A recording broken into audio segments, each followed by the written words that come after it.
Hoy es un honor para mí poder moderar esta tertulia, una tertulia en la que vamos a ver cómo la situación económica actual afecta al mercado de la vivienda, pero sobre todo qué soluciones podemos encontrar a esto.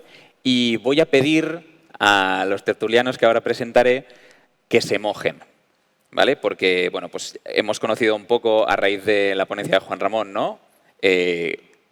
Cuál es el estado actual y qué es lo que está sucediendo, pero vamos a ir un poco mucho más en detalle, vamos a ir aterrizando, bajando todos los conceptos y os voy a pedir, por favor, que juguemos un poco a la bola de cristal, aunque sé que es muy complejo, pero que os mojéis en algunos aspectos que consideramos que todos los que estamos aquí son importantes y nos afectan, pues, tanto en el mercado inmobiliario como sobre todo en las actividades de inversión en este caso. ¿De acuerdo? Entonces, bueno, Juan Ramón, creo que no necesitas ningún tipo de presentación, es un honor tenerte aquí. Juan Ramón pues es economista, escritor, docente, emprendedor también recientemente, bueno, recientemente no, pero es también licenciado en Derecho y Economía por la Universidad de Valencia y también es máster y doctor en Economía por la Universidad Rey Juan Carlos de Madrid. Un placer tenerte aquí. Muchísimas gracias. Y José Muñoz, a ti sí que te tengo que presentar porque aquí no te conoce nadie. Se ha colado, ¿no? Se ha colado. José Muñoz es inversor inmobiliario con muchísima experiencia, estamos hablando ya de décadas de experiencia y además lidera pues, la que es la comunidad de inversión inmobiliaria, yo creo, líder en España. Así que muchísimas gracias por estar hoy con nosotros. Y voy a empezar con una pregunta. Hemos hablado, Juan Ramón, para ti, de las subidas de los tipos de interés, de esta subida tan abrupta, ¿no? La más abrupta de la historia, probablemente, que hemos sufrido en Europa. ¿Hemos sufrido realmente los efectos, sobre todo de la velocidad, no tanto del nivel en los que están los tipos de interés, los efectos de esa velocidad, de esa subida? Porque se hablaba mucho, había campanas de recesión, lo hemos comentado antes un poco también, pero la estamos sorteando, ¿no? En España todavía no hay ni recesión técnica ni hay nada, ¿no? ¿Llegará la recesión? A ver, yo esperaría que sí, o sea, no que desee que llegue, sino que mi expectativa es que sí tiene que llegar. Básicamente porque la subida de tipos de interés es una subida tan potente que afecta necesariamente a, como decíamos antes, a los bienes de tipo más duradero, tanto de consumo como de inversión. De hecho, estamos viendo que la actividad manufacturera, los bienes pues, no sé, electrodomésticos, automóviles, que son bienes que típicamente se compran una parte de su producción a crédito, esta actividad sí ya se está resintiendo. En Europa y en Estados Unidos está aguantando sobre todo el gasto en servicios, que es gasto que no se suele financiar a crédito. Pero claro, después de la contracción de la actividad manufacturera, lo siguiente es que se contraigan los ingresos de los que participan en esas actividades manufactureras y eso también restrinja el gasto en servicios y veamos ahí una cierta contracción de actividad.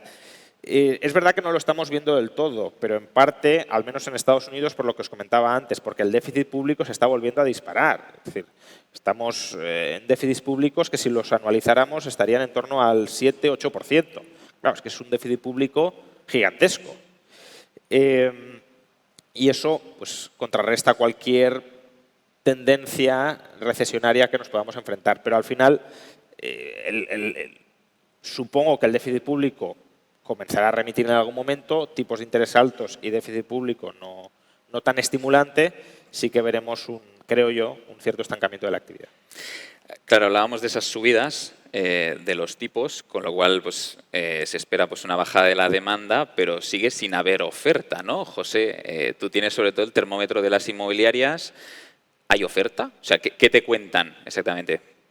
Pues en estos momentos en los que estamos, la oferta es escasa. Hay que entender que el mercado inmobiliario funciona por zonas. Hay zonas, sobre todo grandes capitales de provincia, y yo, pues fruto de mis inversiones y las que compartimos de toda la comunidad, pues soy consciente de en qué punto está cada sitio. Cada lugar tiene un punto distinto, pero hay algo en común.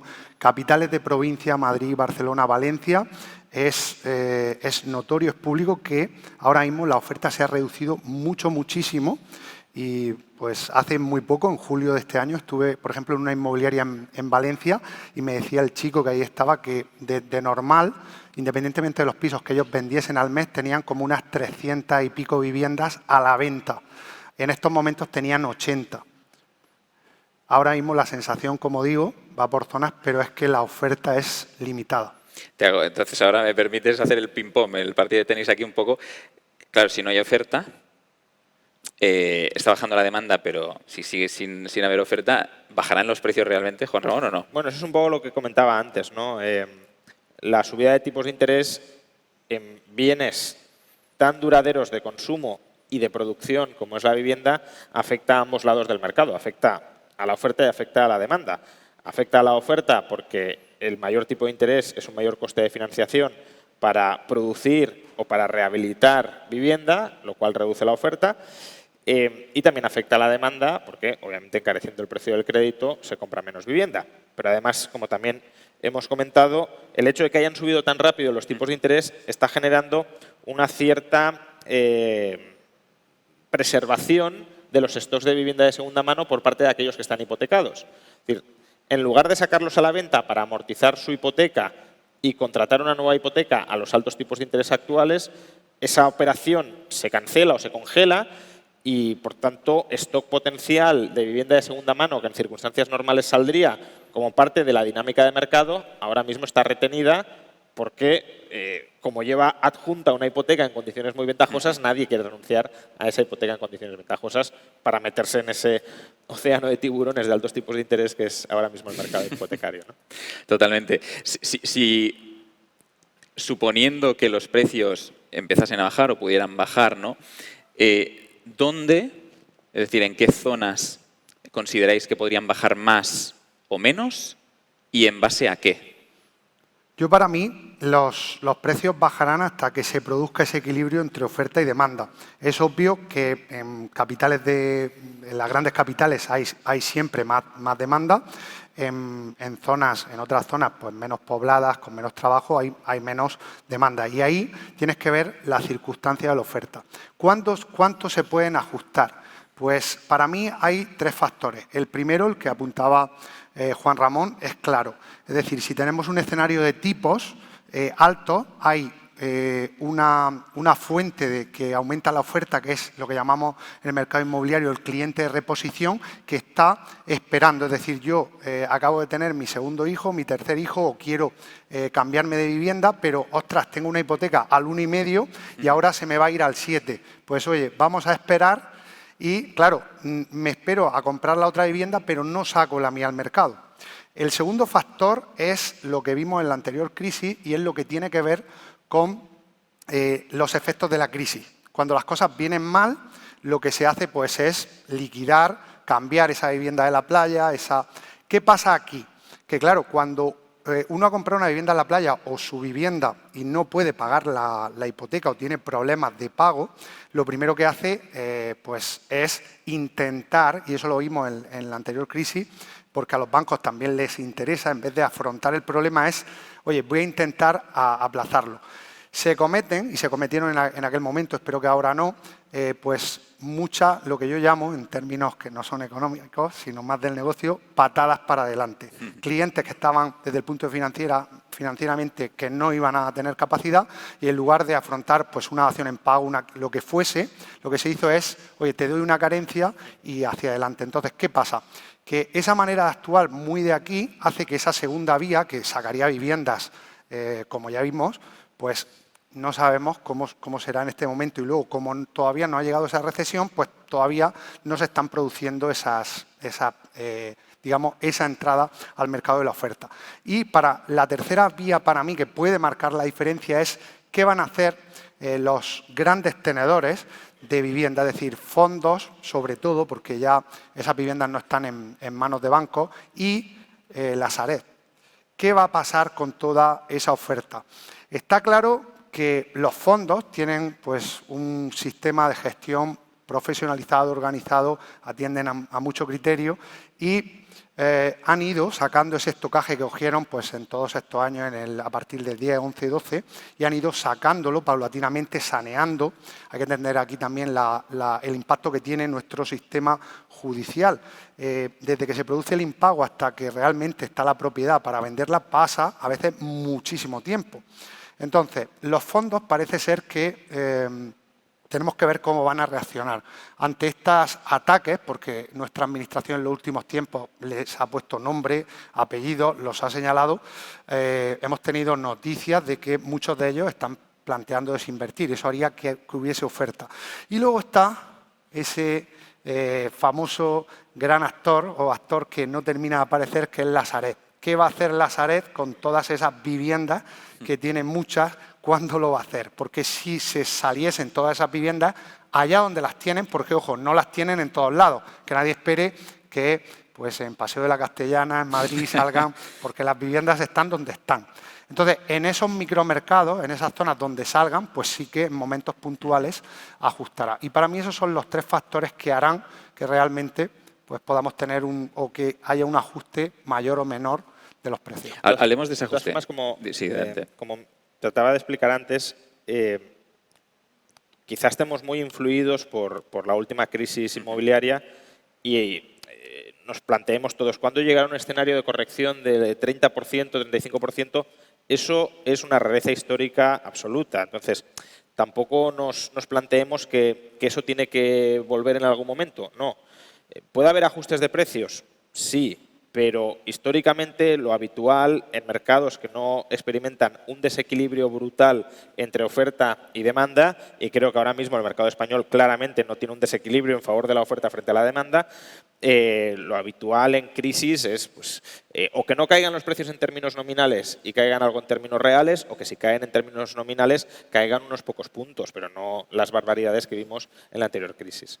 Por aportar a lo que dice el profesor, también hay que entender que esa situación anómala que vivimos aquí, que tenemos grabada, hay que tener en cuenta, y en estos datos hay mucha estadística, dato oficial, de entre los pocos que hay en el mercado de la vivienda en España, por desgracia, pero sí que es verdad que a pesar de que había algún estudio por ahí de 50, 60 ciudades en España que habían aumentado mucho, pero en muchos de los municipios, tenemos que saber que España tiene 8.600 municipios por ahí, estamos ahora recuperando precios que teníamos en 2008.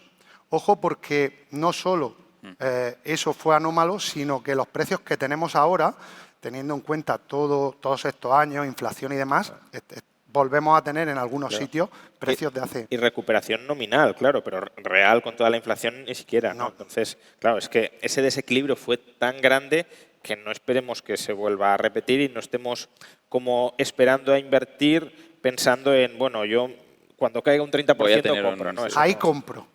Justo en ese... Entendido. Estamos con los precios en máximos, ¿no? El Euribor también en máximos. Se han frenado en seco las compraventas. Un 30% menos, el otro día aparecía el dato de hipotecas contratadas. Claro, esta situación te lleva a la pregunta de, esto en algún momento tiene que petar, ¿no? ¿Podemos jugar a la bola de cristal para saber el cuándo, que es la pregunta que todo el mundo tiene en la cabeza? Bueno, está un poco relacionado con lo que mencionaba antes, ¿no?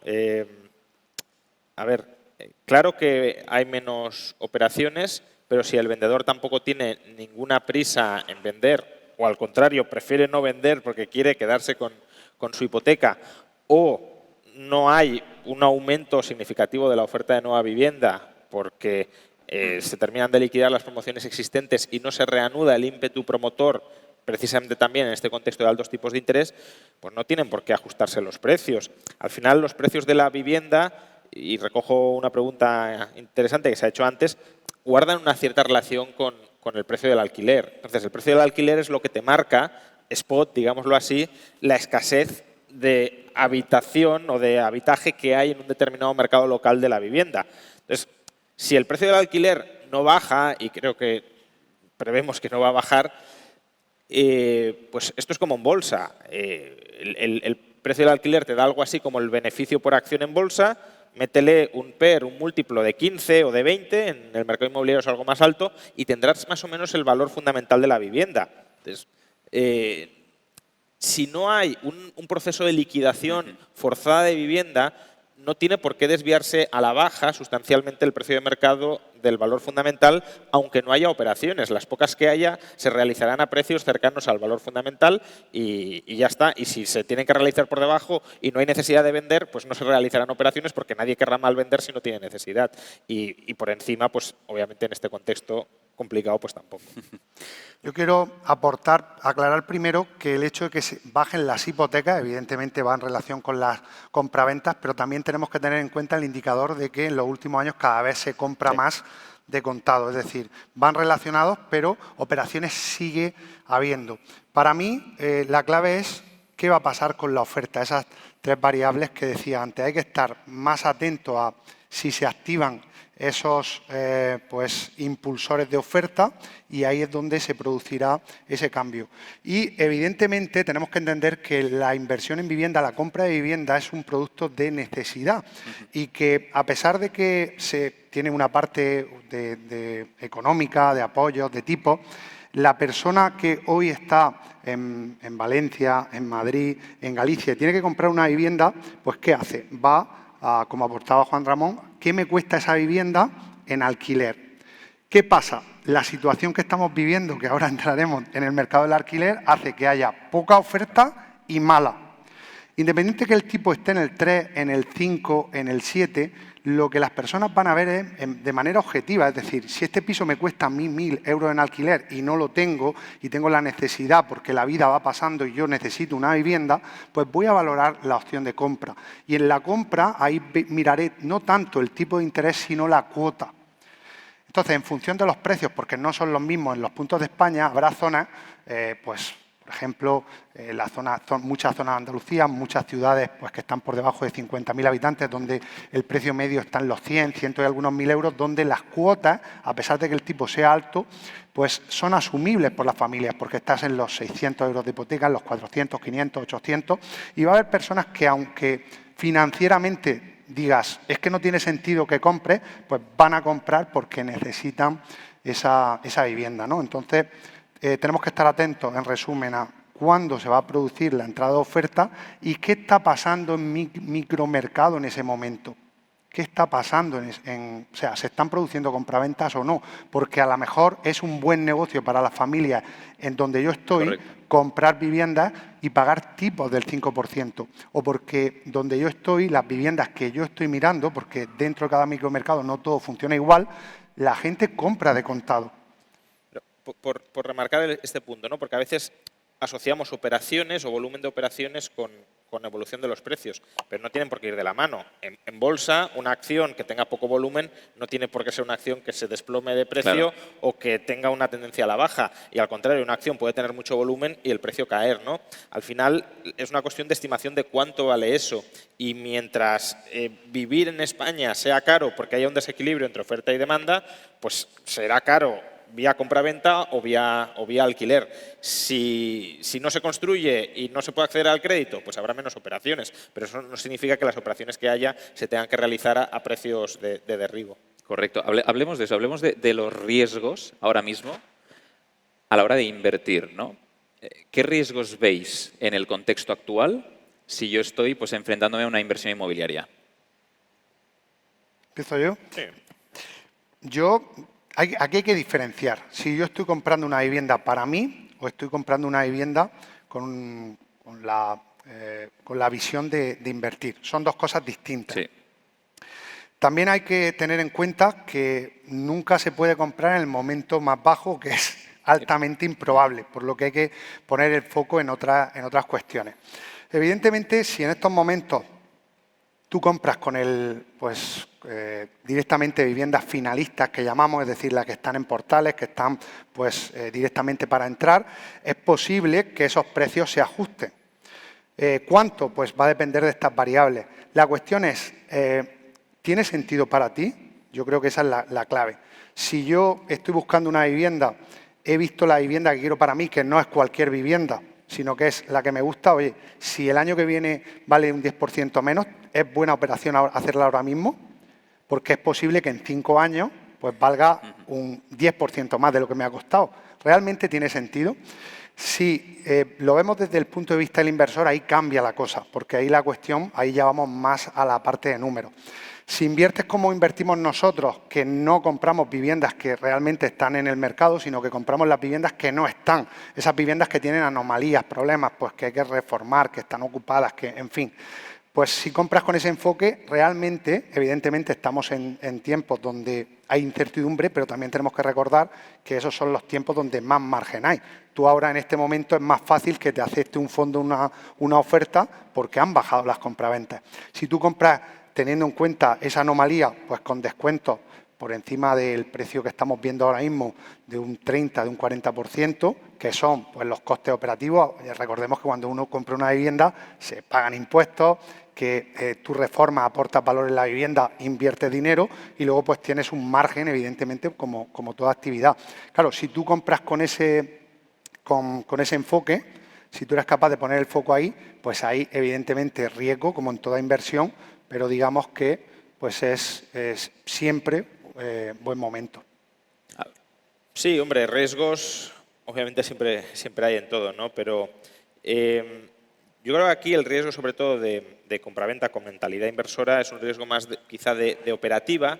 Si son compras muy apalancadas en este contexto de tipos de interés altos, pues desde luego se está asumiendo un riesgo importante si no se consigue rentabilizar rápidamente esa operación. Hay una posible exposición a tener que malvender ese activo por carga excesiva de deuda.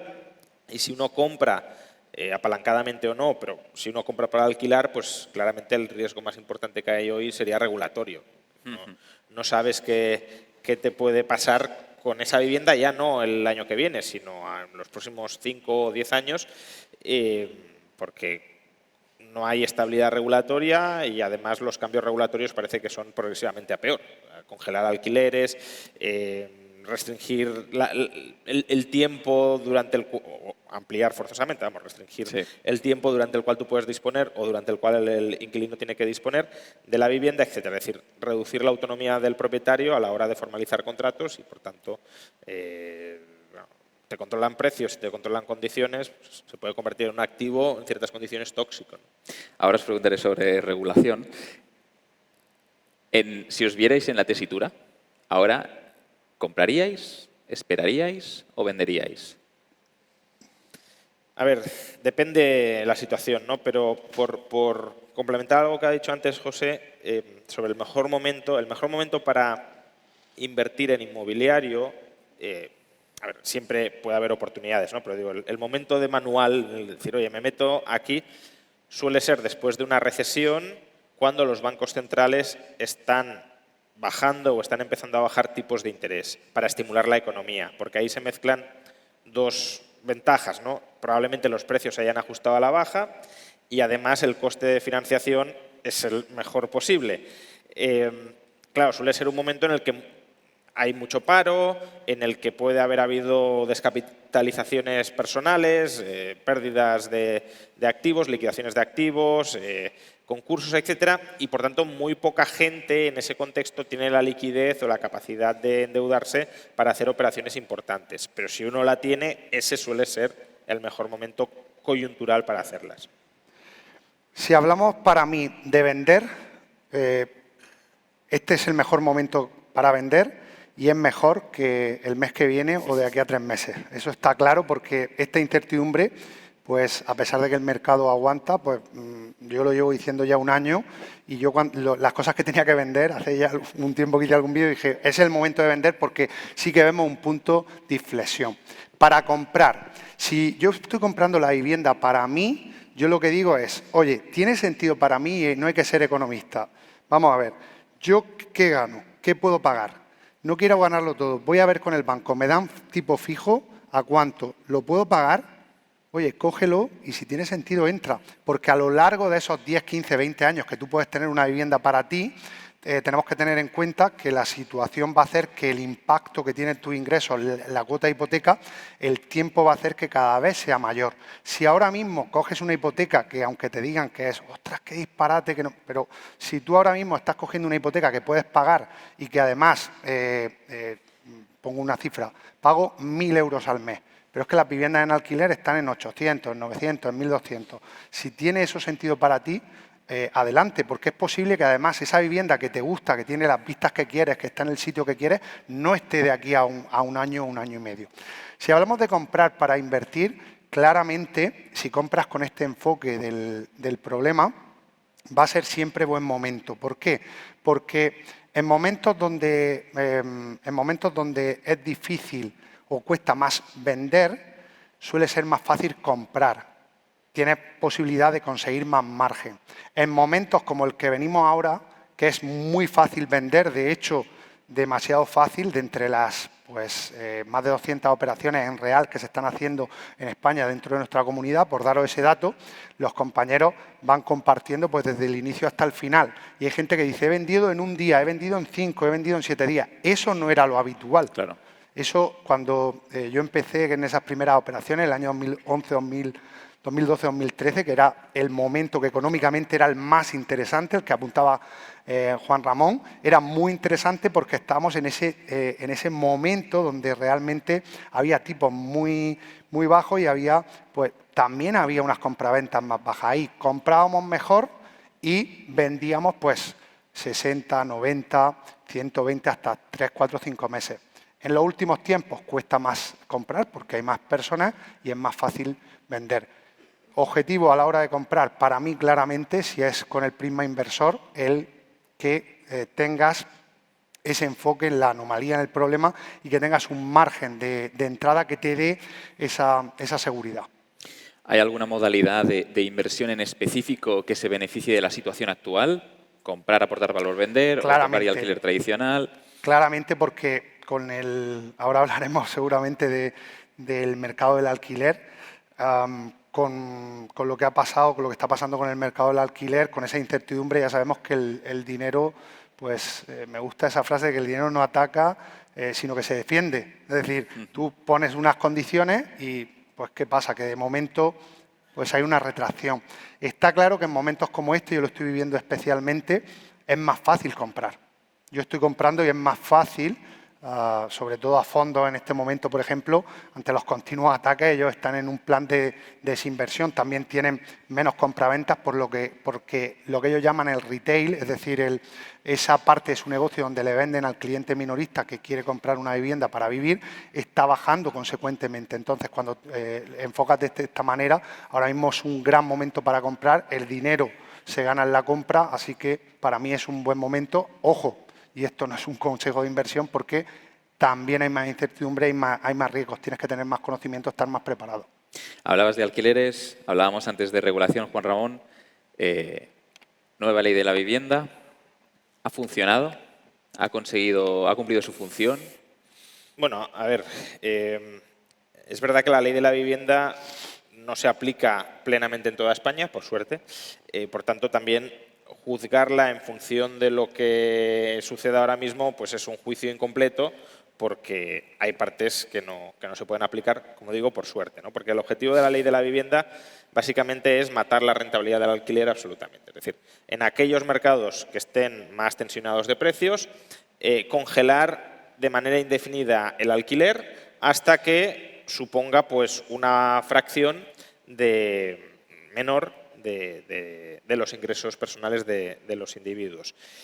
Y para eso lo que se hace es no permitir que aumente el precio o incluso forzando a que se reduzca vinculándolo con ciertos índices. Claro, si la solución a un desequilibrio entre oferta y demanda que se manifiesta con subidas de precios para estimular la oferta y para desincentivar la demanda menos relevante, imaginad que una persona vive en una zona tensionada en un piso de 100 metros cuadrados o 150 metros cuadrados, solo una persona. Y porque consiguió unas condiciones de alquiler muy ventajosas o porque la ley le beneficia y le permite esas condiciones ventajosas. Claro, lo lógico sería que esa persona dijera, oye, yo no necesito un piso tan grande, si suben mucho los precios me busco algo más pequeño. Pero claro, si tú no permites que suban los precios, estás asignando viviendas a gente que realmente no la necesita en esas condiciones. Por tanto, desincentivas el aumento de la oferta y incentivas una retención ineficiente de la demanda. Por tanto, consolidas la escasez. yo creo que la ley de la vivienda no busca solucionar el problema de la vivienda, lo que busca es tener a una parte de la población, que son aquellas personas que viven en una zona tensionada de alquiler, contenta, porque bueno, me has impuesto unas condiciones ventajosas, por tanto yo te voy a votar, pero a costa, claro, de subdesarrollar el mercado inmobiliario y de que los que no están viviendo de alquiler no puedan ni comprar ni alquilar, que esos son los perjudicados últimos de este tipo de regulación. Entonces, no ha funcionado en parte porque no se ha aplicado, pero en parte porque lo que entendemos por funcionar no es el objetivo de la ley. El objetivo de la ley es tener votantes cautivos entre aquellos que se benefician por la ley, no favorecer la accesibilidad de la vivienda. En tu caso, José, que lo tienes más Yo te terreno. puedo decir que la ley de la vivienda ha tenido un efecto claro desde ya y que todo el mundo entiende y está sufriendo y se puede ver, y es que los precios del alquiler están subiendo. ¿Por qué? Porque tú creas una ley donde estableces una serie de cuestiones que no defines. Zonas tensionadas, índices por crear. Claro, ¿qué hace la gente? ¿Que no vas a poder subir el precio?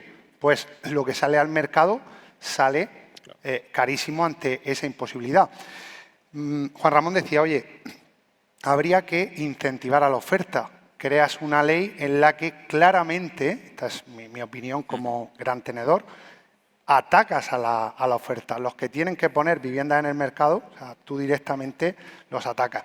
Hay un informe muy interesante del Banco de España del año 2019, se publicó en 2020, donde analiza los escenarios regulatorios en otros países de Europa, y la conclusión yo la compartí en un vídeo de YouTube porque me parece pues que tiene todo el sentido del mundo, yo lo entiendo así, es clara, y es que ante estas posiciones lo que pasa es que queda en el mercado del alquiler pues las viviendas de peor calidad, se genera pues un mercado negro en consecuencia, y a la larga pues generas esta precariedad. Pero claro, por el camino yo creo que la clave es, lo que ha dicho el profesor, es que has conseguido tu objetivo, y es claramente decirle a una parte de la población que les ha subido el ánimo, aunque realmente están viendo que esto no funciona. Claro, la cuestión es, cuando los resultados no lleguen, ¿qué van a hacer? Porque claro, tenemos que entender, en ese informe del Banco de España se explica el ranking de vivienda pública que han promovido los estados de la Unión Europea, y a mí me llama la atención que durante pues todos estos años, con gobiernos de distintos colores, la política de vivienda en este país ha sido una política llevada a ir teniendo a la gente contenta. Te doy una ayuda para que tú compres una vivienda que luego tú puedes descalificar y vender, y que el dinero lo ganas tú, y que a la misma vez hace que tengamos un parque de vivienda pública inexistente, 2,4, 2,9%, frente al 24, 30% Países Bajos o la cabeza de Europa. Entonces, claro, ellos no hacen lo que toca, hay que mover muchas fichas, y la situación es esta, que tiene estos resultados que ya estamos viendo. Hablabas de algo súper interesante, que son, bueno, pues a nivel internacional otros modelos. ¿Hay algún modelo, Juan Ramón, internacional respecto al mercado inmobiliario que pueda ser referencia? Bueno, en general los que tiendan a incrementar o facilitar el incremento y la renovación de la oferta, ¿no? Australia, por ejemplo, o Japón, que es menos conocido, pero Japón, a pesar del burbujón inmobiliario que tuvieron a principios de los 90, tiene una política de vivienda, es verdad que muy vinculada a las peculiaridades de la isla, ¿no? La necesidad de ir renovando los edificios continuamente para pues, mejorarlos frente al riesgo de terremoto, pero imprime un dinamismo en el mercado inmobiliario que suministra mucha oferta continuamente en el mercado y controla los precios. O en Estados Unidos, porque también el mercado del alquiler siempre es local, pero claro, especialmente en un país como Estados Unidos, marcadamente local. En Texas, por ejemplo, también hay mucha libertad a la hora de construir, y también podemos encontrar pues, viviendas gigantescas y baratísimas. Es verdad que Estados Unidos es un país distinto, ¿no? Con muchísima menos densidad que España, pero creo que ese enfoque de permitir el aumento de la oferta para saciar el aumento de la demanda es el correcto. Ayer hablábamos justo de, también comentando el tema de la regulación, hablábamos, por ejemplo, de pues, esta nueva, digamos, pretensión, intención que tienen de regular el habitacional. en España. En concreto, pues el co-living y el co-housing, ¿no? Sin entrar en los detalles de la normativa, ¿qué os suscita, qué opinión os suscita la intención de meter mano en estos mercados? ¿Es algo positivo? ¿Es algo negativo? ¿Es algo que puede ser positivo y negativo a la vez? Bueno, yo creo que es una especie de espiral intervencionista que va en aumento, ¿no? Es decir, controlamos las condiciones de acceso a la compraventa, restringiendo las posibilidades de aumento de la oferta, de reconversión de usos y, por tanto, dificultamos que la gente pueda convertirse en propietaria de vivienda, porque encarecemos los precios de compraventa, etcétera. Bueno, además, tenemos un mercado laboral donde los jóvenes están en gran medida excluidos, no pueden amasar o ahorrar una entrada inicial para la hipoteca. Bueno, una serie de problemas que hace que regulatoriamente expulsemos a la gente o a parte de la población de comprar una vivienda. Bueno, pues si no puedo comprar una vivienda, me voy al mercado del alquiler. Vale, tienes una política de alquiler, de nuevo, obscenamente intervencionista, que termina generando un desequilibrio entre oferta y demanda que provoca alzas del precio del alquiler. Bueno, pues ya no puedo acceder al alquiler. ¿Qué me queda? Compartir habitación. Pues bien, ya nos vamos a cargar también este mercado para que la gente no pueda salir de casa, básicamente. Creo que es la tendencia que hemos ido siguiendo. Y siempre sin ponerle... Yo creo que hay que poner unas normas básicas, porque, claro, toda esa política errónea hacen que cada vez haya más precariedad. Veíamos, pues, ejemplos de habitaciones que en un país como el nuestro son vergonzosas y es algo que no tenía que existir, pero que, dicho esto, también tenemos que ver de dónde está viniendo. Yo entiendo que... Es que, si me permites, eso es el síntoma de otras muchas cosas que se hacen mal. Y cuando uno tiene fiebre, por mucho que te pongas paños calientes, no se soluciona, tienes que tomar antibióticos.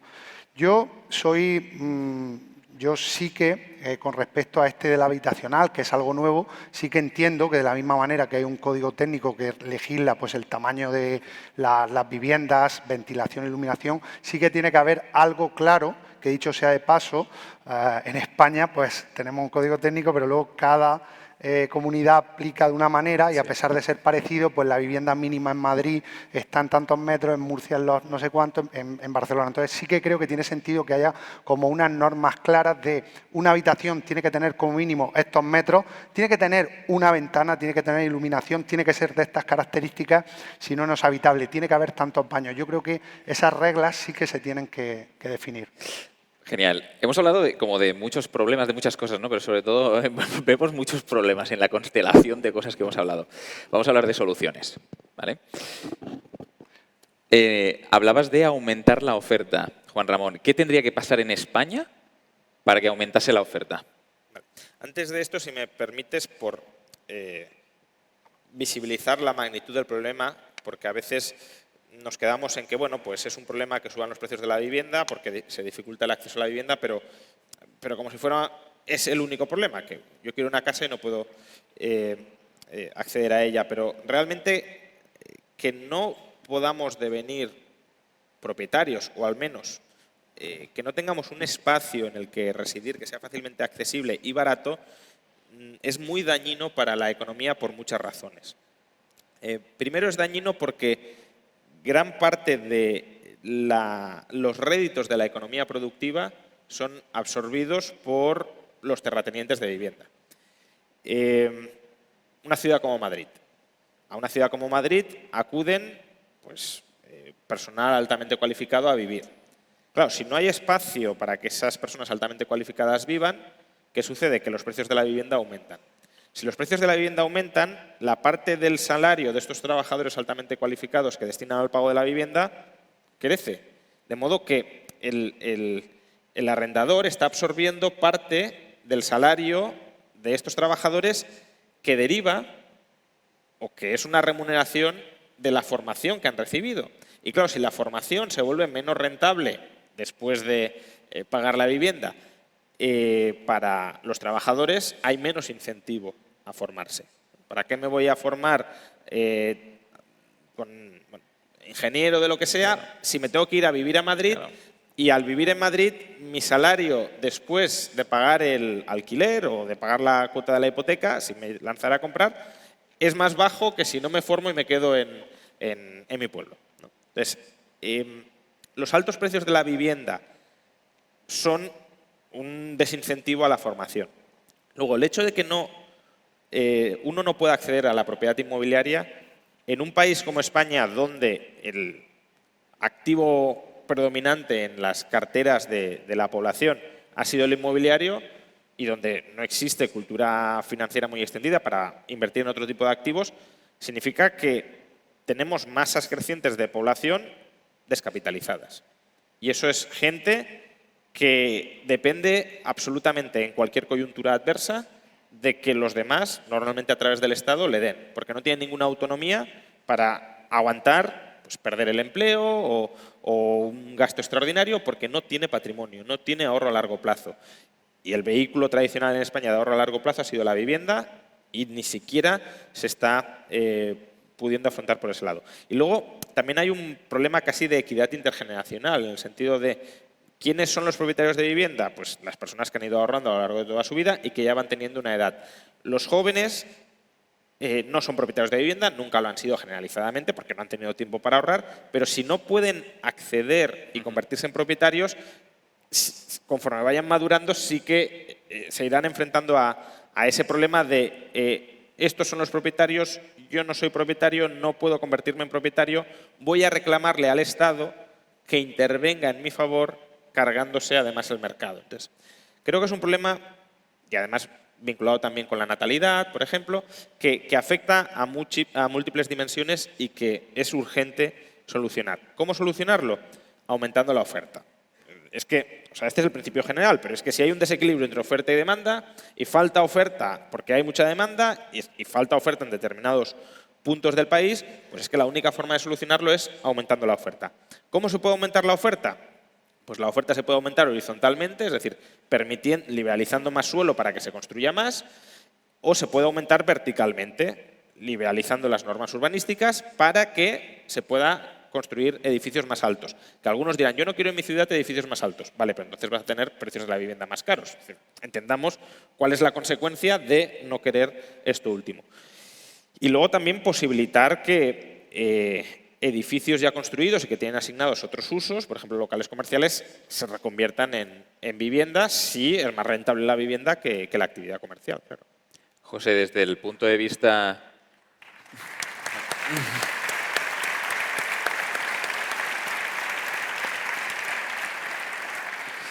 A la práctica, Juan Ramón comentaba el tema de los locales, por ejemplo, el cambio de uso de locales, ¿no? Entiendo que es una de las estrategias que estáis llevando a cabo. Claro, sí, nosotros lo estamos haciendo, nos estamos enfrentando a la tremenda presión regulatoria que existe, las trabas y luego el cambio radical de criterio, es decir, dentro de la misma comunidad o distintas comunidades, en un sitio sí, en otro no, en esta parte de la ciudad.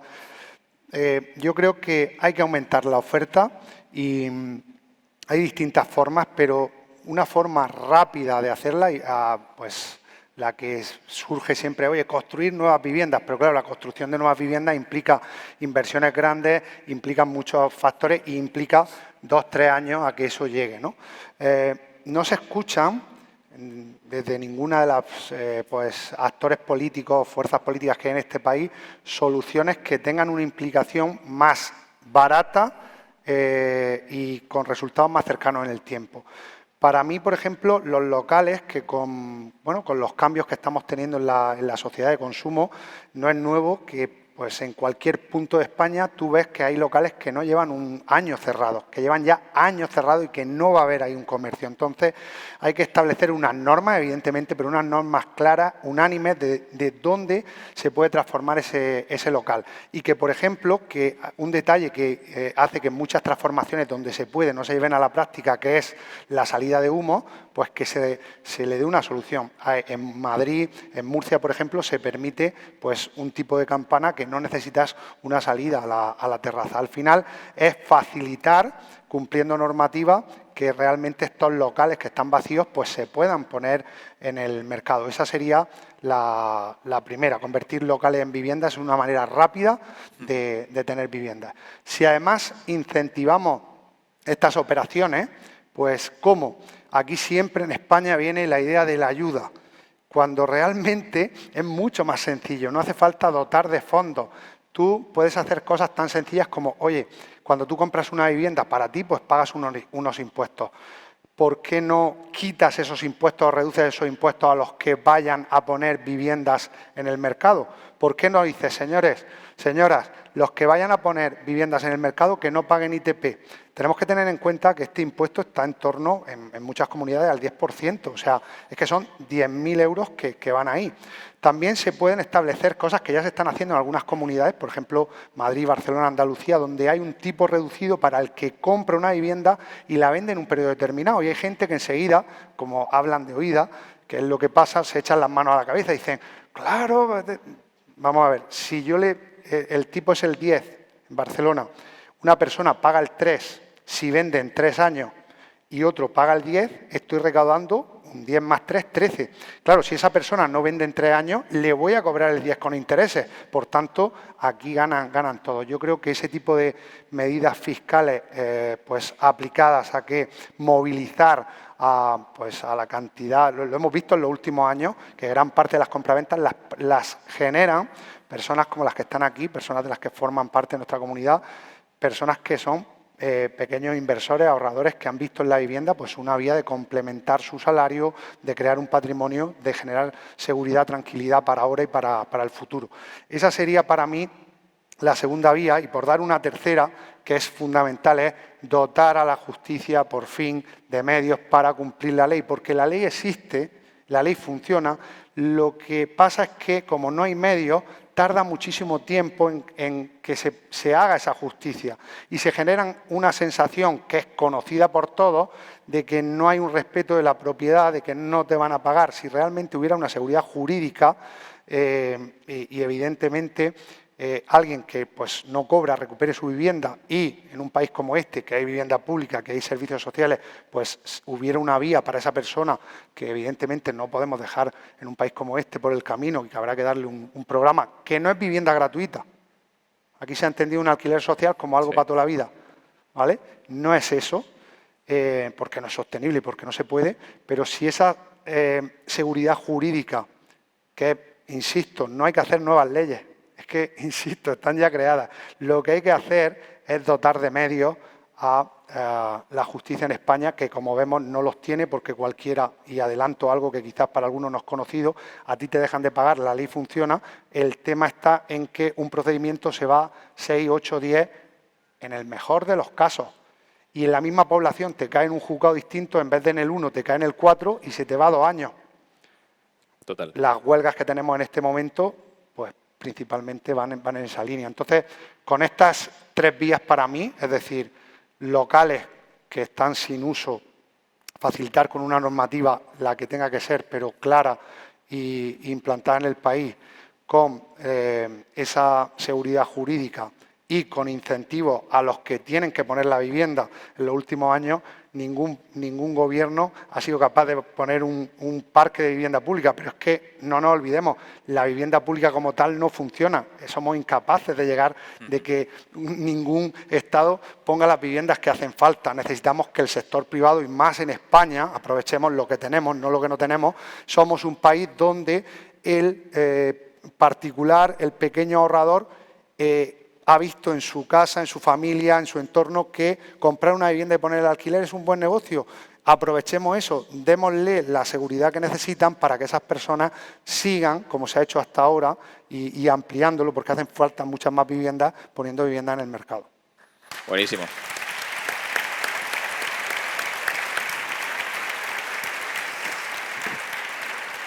Vamos a concluir y os voy a pedir que, pues de cara a toda la audiencia, al final aquí tenemos una audiencia de inversores inmobiliarios, les deis un consejo cada uno sobre lo que haríais en este punto y cómo procederíais en función del contexto actual en el que estamos. Empezamos, si queréis, por Juan Ramón. Bueno, yo siempre, cuando hablamos de inversión, más que consejos generales, o bueno, voy a dar un consejo general, pero no una pauta general,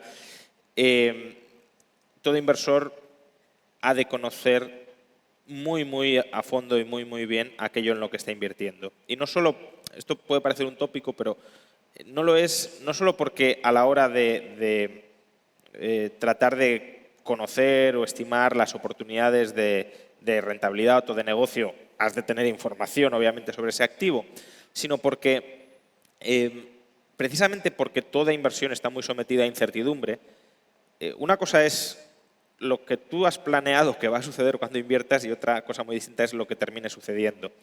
Y si tú no conoces en profundidad aquello en lo que estás invirtiendo, cuando se te desvíe un poquito del camino lo que pretendías lograr, si tienes información y estás muy familiarizado con el activo, sabrás reubicarte y entenderás, bueno, esta desviación no es especialmente problemática porque, bueno, se debe a esto, se debe a lo otro, me espero.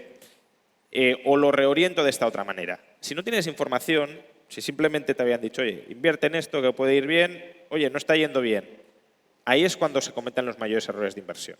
Porque te entra el miedo, liquidas tempranamente y pierdes. O no liquidas cuando deberías liquidar, porque como no lo entiendes, dices, no, bueno, pues ha caído un poco, pero eso no significa que vaya a seguir cayendo porque creo que tiene muy buen futuro. Pero tiene muy buen futuro simplemente porque has invertido de oídas o porque has estudiado ese activo en profundidad y, por tanto, tienes argumentos de peso para defender que tiene muy buen futuro.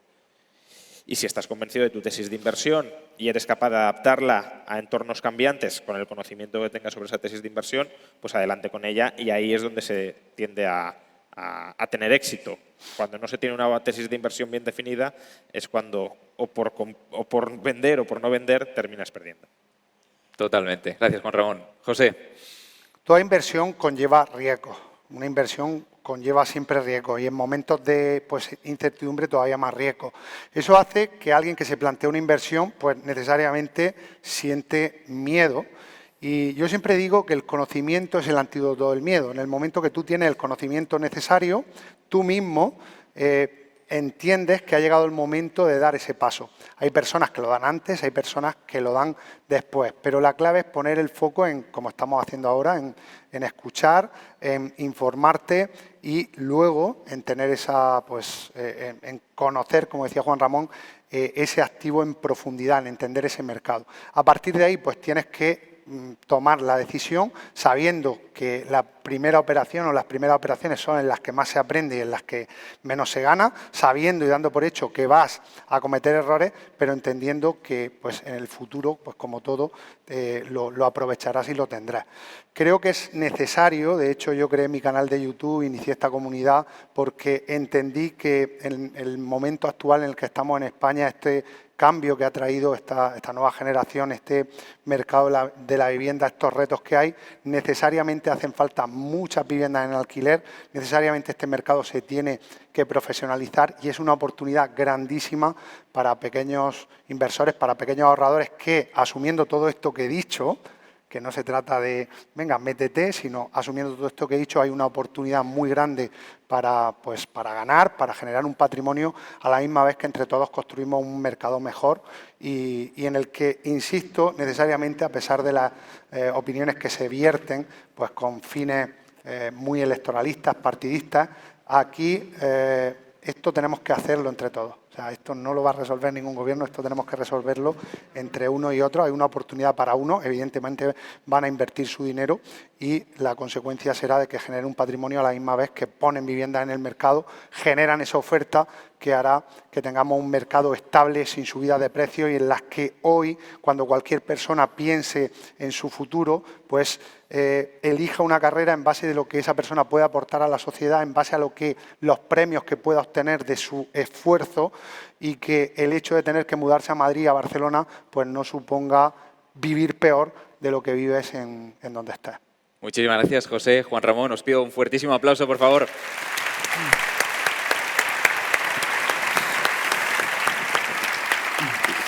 Bueno,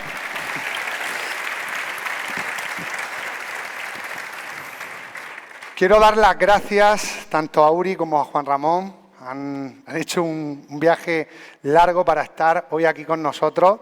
Para mí que ha merecido la pena, ¿verdad? ¿Sí o no? ¿Sí? Claro que sí, yo estaba seguro.